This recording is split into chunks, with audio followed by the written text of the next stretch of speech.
guests and callers and are not necessarily those of KKNW, its management, or other advertisers. This program is sponsored by Dr. Pat Basili and Transformation Talk Radio. She's the pushy broad from the Bronx, New York. Follow her voice, a straight talk is nice. She's a pushy broad from the Bronx, oh yeah. Don't be surprised if you want to listen twice. Make decisions, find the right choice. Know yourself better, find your own voice. It's okay if you need help today, cause everybody needs a little push. From the pushy broad from the Bronx, New York.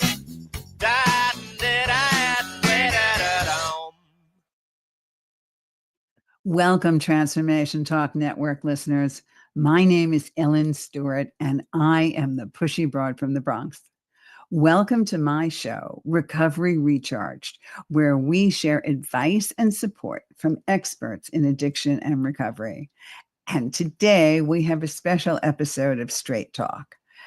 I will be talking to you about something that is on the lips of every parent and every child and every adult human being that goes out to a bar and has a couple of drinks or decides they want to get high. When should I stop? How much is too much? Do I have a problem? Do I have to walk on a balance beam just to make sure that I don't fall off in the direction of addictive behavior? So we're going to talk about navigating the fine line between good and dangerous behaviors, because today's topic is alcohol and drugs. How much is too much?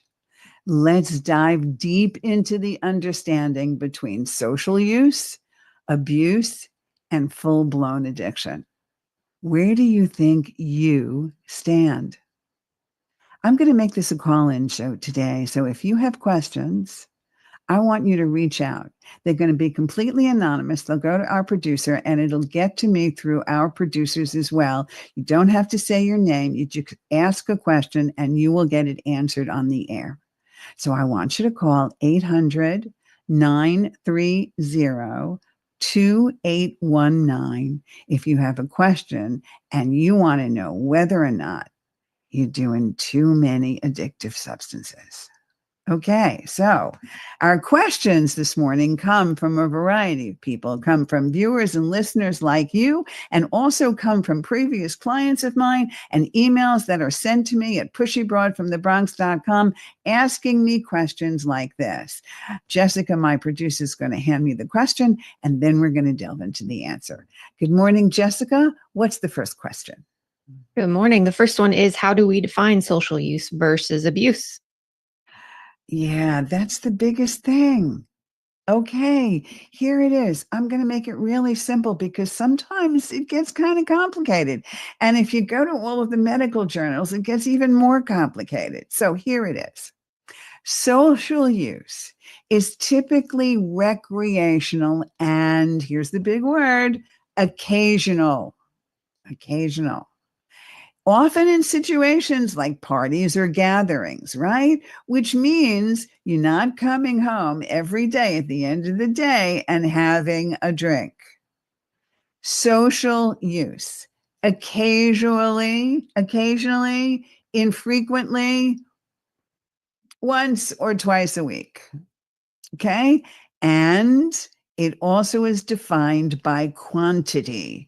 Recreational use usually means that you do not consume more than 2, maximum 3 drinks in one recreational sitting. If you are doing more than that, then you may have an abuse problem. Abuse, on the other hand, happens when substances start interfering with your daily life and your relationships and your responsibilities. Because if you drink at night and you wake up in the morning and you don't feel like doing a thing, that interferes with your daily life. If you wake up in the morning and you're drinking and you wake up with a big hangover, or your stomach is just grumbling and awful and you really can't move to do the things you need to do, then you have overdone it. And that's abuse of mood altering substance, or you have taken one too many gummies, or you have taken one too many pills, or you are doing stuff that does not allow you to function, you have an abuse situation on your hand. Addiction means that not only are you abusing substances, but you do not know how to comfortably stop. You don't know how to stop. It's constant. You wake up in the morning thinking about alcohol. You do all of the things that you need to find a mood altering substance. Okay, so I hope that helps a little bit. Jessica, question number 2. Yeah. So this is kind of a follow-up to what you just said. So how do you know really then if you're, the difference between like the abuse, the social, and because you can abuse something without being addicted to it, correct? And you kind of just touched on that. Yes, well, that's a good question. Yes, you can abuse something without being addicted to it. However, all of the doctors that I've had on the show, including genetic experts, tell us that the more you abuse it, the greater chance you have of becoming addicted to it. Okay, let me say that again. The more you abuse a mood altering substance, the greater chance you have of becoming addicted to it, because the stages are social, abusing, and then addiction, which means you could easily go into the I'm doing it so much, now I need to do it stage. Is that reasonable, Jessica? Is that understandable for everybody out there? Can I ask a follow-up question? Yes, go right for it. I want to hear it. So then would you say that, like, because maybe it becomes a habit, right? So like morning coffee is a substance, right? And it becomes a habit for somebody. And so let's say having a drink after work becomes a habit. And then what we're saying is that habit then becomes an addiction because it's just part of your lifestyle. Yes, basically, addictions are habits. Okay. They're habits that are extremely difficult to break, like smoking, like overeating, like gambling, like overspending. They're compulsive habits that are extremely difficult to break. In this world, there are good habits and there are negative habits. There are positive habits like getting up in the morning and making it habitual to brush your teeth and go into the shower. And there are negative habits like drinking every single day a bottle of wine or a 6-pack of beer. So habits means the frequency and regularity of use, the needing larger and larger amounts to feel the same effects when it comes to substance misuse. Okay. If I drink 2 drinks and I want to get high from that, and I keep doing that on a regular basis, I'm going to find I need 4 drinks now to feel what I felt with 2. So not only does it become a habit, but now I need larger amounts just to feel the same thing I felt before. And then again, relates and directly is causational to neglecting responsibilities, relationship issues, managing my emotions, and putting myself more than ever into a possible risky situation, like driving under the influence or doing stupid stuff. Jessica, what else have you got for me? What role does mental health play in substance abuse or addiction? Well, actually, it plays a really big role. We have been looking in treatment centers, and the debate on the table is always the same. It's kind of what comes first, the chicken or the egg. Okay. We don't know where, if mental health issues drive us to abuse or addiction or the other way around. I can tell you that many people use alcohol or drugs to self-medicate underlying mental health issues like anxiety, depression, or trauma. Working in the treatment arena and working for major residential treatment centers around the country, there are so many people that came to us with dual diagnosis issues like anxiety, depression, or trauma. And in order to deal with that, they would try to self-medicate, or they would have medication under doctors' prescriptions that they would over-medicate, like using Adderall for ADHD in an overly abundant way, taking more than the recommended dosage. The same thing with mood substances, mood altering substances like Zoloft or anxiety meds. Or very common, we saw people that suffered physical injuries, right? Bad back, or broke their leg and then went on OxyContin or on a Percocet in order to get rid of the pain, and then liked the way they felt on the drug and then continued. So there are many factors, many factors that begin to cause abuse and addiction. Certainly, we have never found a situation where there wasn't some psychological reason for abusing this kind of substance. What else have you got? Are there specific types of substances or levels of consumption that are inherently abusive? Heroin is inherently abusive. I really don't know anyone that has dabbled in heroin and not gotten addicted to heroin. I can also tell you that there are many more addictive and harmful drugs like opioids or methamphetamines, and sustained heavy consumption is inherently abusive and addiction. Just like, and I know I'm going to get calls for this, and that's okay because I've experienced myself, binge drinking or daily use of marijuana. Okay. I have no problem with marijuana legalization. I really don't. I understand that. My life was being a pothead. I get it. I still know I can't even walk into a legal marijuana store without wanting to do it myself. And that's the thing. If you have an addictive brain and you have the propensity to overdo something, or you're going to like something and you want to keep doing it, you're going to do it whether it's legal or not. And that's the thing.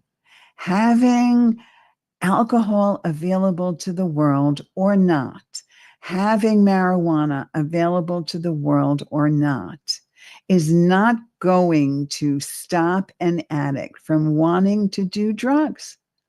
What's going to stop an addict from wanting to do drugs or stop drinking is to understand that they're powerless over this substance. And as a result, their life has become unmanageable. Because everybody else can do it and not really care about it. It doesn't interfere with their lives. They're not searching for the next drink or drug. Somebody with an addictive brain is constantly looking for this. So there are so many things that would become addictive for someone with an addictive brain. And there are some more dangerous situations than others, like binge drinking, like opioids or methamphetamines or heroin, obviously. Jessica, what else have you got? Can someone become addicted if they don't use every day? Yes, the answer is yes, because it's not about everyday use. It's about quantity. All right. Frequency definitely plays a factor. You know, I have people that can have a glass of wine with dinner every day and not become addicted. Okay. And they're drinking every day, but they're having maybe a glass of wine every single day. It is not affecting their responsibilities. And I know, I hear you out there. I hear you out there, because the term that I abhor more than anything else is functioning alcoholic. I'm a functioning addict. I'm a functioning alcoholic. That's an oxymoron. That's just, that's just simply untrue. We laugh at stuff like that. Okay. I've got 40 years clean and sober. Every time I hear that, I'm like, oh, come on. You really don't understand who you are, or you're in denial about it. I'm telling you now, You can have one drink a night, whatever.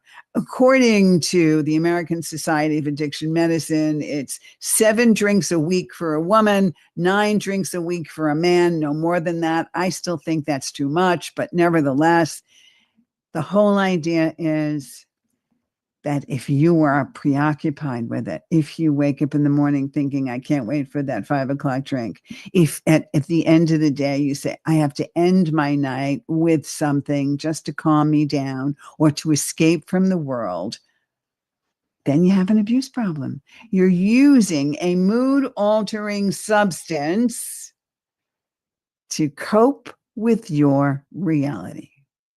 You want to relax, you want to chill, you want to go to a concert, you want to hear some good music, you want to hang out in a bar and have some nice intellectual conversation. You want to be able to remain coherent to the point where you can function. Anything more than that is a problem, whether you do it every day or not. And the way you know you have a problem is if you find you're looking for it more than anybody else, if you find you're drinking more than everybody else. I know that all of you that are looking at people around the room saying, oh, here's the guy that drinks a lot, or here's the girl that drinks a lot, you could tell who these people are. You could see it. You could see the one that always gets wasted. Always. Every time they go out, they get wasted. That's the problem. Jessica, what else? Is peer pressure a main factor in social substance use turning into abuse? I find that peer pressure is sometimes based on age.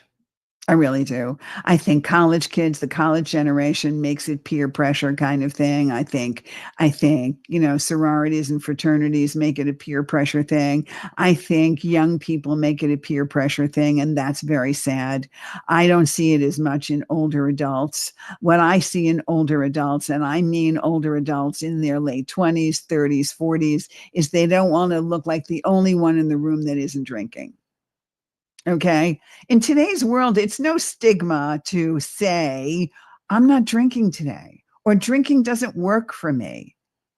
I have all of my clients that tell me in that age group that nobody ever says to them, oh, come on, have a drink.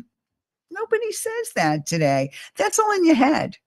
You turn around and say, alcohol doesn't work for me. You don't have to turn around and say, guess what? I'm an alcoholic. You can turn around and say, I'm not drinking today. Or, it doesn't really float my boat. Doesn't do anything for me. And there are so many non-alcoholic things out there and so many great mocktails out there. It's up on the table. It's out in the open. Restaurants have them. There are great non-alcoholic beers. The rest of that stuff is all in your head. And when you're young, there is peer pressure, but there are ways of handling that too. But it is still very real, especially in the adolescent and early young adult stages. I find it. So if you have a question, 800-930-2819. I'll be happy to answer what you need. If you want a coach, pushybroadfromthebronx.com. I do free consultations. It's now the beginning of the new year, actually, because it's September. Everybody's back in school. You want to talk to me? I'm available to you. Get coached by the Pushy Broad. Jessica, what else have you got? How can someone self-evaluate their own substance use? Yeah, that's a good thing. Very easy tests. I need you to ask yourself the following questions. Why am I drinking? Okay. And I know you want to have a drink or two, or you want to smoke a joint. That's okay. I want to have fun, whatever. But why am I having the second drink? Why am I having the third drink? Why am I having the fourth drink? Why am I smoking a whole bowl when a couple of tokes will do? Why am I going overboard? Do I feel like I can't function in social situations? So many of my young people turn around to me and say, I have socialized anxiety. That's the number one thing I hear in my 18-year-olds and my 25-year-olds and my 35-year-olds. Socialized anxiety is the number one thing I see when it comes to, I just want to smoke a little bit or drink a little bit to feel a little bit more comfortable. That tells me that you're going to have a problem with substance use because you're using it to be more comfortable with yourself. You have to ask yourself, can I go out and have a nice evening and feel fine without picking up a drink or a drug? That's a big way. Can I be sober for the evening? Do I feel uncomfortable in my own skin? Do I feel like I can't talk to people? Do I feel like I'm being left out? Do I feel like I can't have a good time? There are some things you need to ask yourself. And the next day, does what I did last night interfere with my work, my relationships, my health? And most importantly, do I have friends or loved ones that have expressed concern? They turn around and say, hey, man, I think you're drinking too much, or slow down, girl, you've had enough of those. Those are the things you need to be looking at. And if you hear those things, I want you to be aware this time. That's the first step to doing anything. Awareness. What am I doing? And most importantly, why am I doing it? Jessica, what else have you got? What are some of the myths about social use versus abuse? I hear all the time, I want to be normal. Why do I have to have this problem? I want to be normal. What's normal? Normal is a person that has a peanut allergy. Normal is a person that maybe has type 2 diabetes and can't have sugar. Normal is a person that maybe is allergic to tomatoes and can't have tomatoes. So maybe you're allergic to alcohol and you're still normal. Because if that is making you go overboard, because everybody else may be able to have one or two drinks and you can't, it doesn't mean you're not normal. Other people say to me, if I am isolating and I'm drinking on my own, then it's not abuse. Yes, it is. Most of the people I know that have abuse of alcohol or are addicted to alcohol or drugs isolate and do that because they're ashamed of how much they're consuming. Abuse happens when substances negatively impact your life, regardless of how normal they seem. So if this isn't working for you, then you're going to have to discover a new normal or lose the definition entirely. The other thing is this. I always tell my clients what other people think of you is none of your business. In the same token, stop comparing yourself with the rest of the world or what the world thinks is normal. Normal is what you need to do for you to make yourself healthy and well. Jessica, what else have you got? I've got time for one more. Some of the long-term risks of substance abuse versus addiction. It is part of addiction. Absolutely. Abuse can lead to addiction. Abuse can also damage your physical health. It can cause accidents. It could break up relationships. It can lead to legal consequences. Addiction worsens risks while maybe trapping someone else in a cycle of terrible situations that they have to help you out of. We're talking about addiction where it could be a cycle of intense cravings, withdrawal, loss of control, and maybe even more serious, because addiction, in some instances, in some situations, can easily cause fatalities. I want you to understand that you have to constantly question yourself and how much is too much. And you have to constantly say to yourself, what I'm doing is good for me, and it doesn't matter what anybody else says. But I am going to make sure that I can function mind, body, and spirit. This is the Pushy Broad from the Bronx. Go to my website, pushybroadfromthebronx.com. Make a consultation with me. This is the perfect time of year to get your life in order. Take care of yourself. I'll be watching you. See you next time. This is Ellen Stewart, the Pushy Broad from the Bronx, saying thanks for listening. And remember, everybody needs a little push. From the Pushy Broad from the Bronx, New York.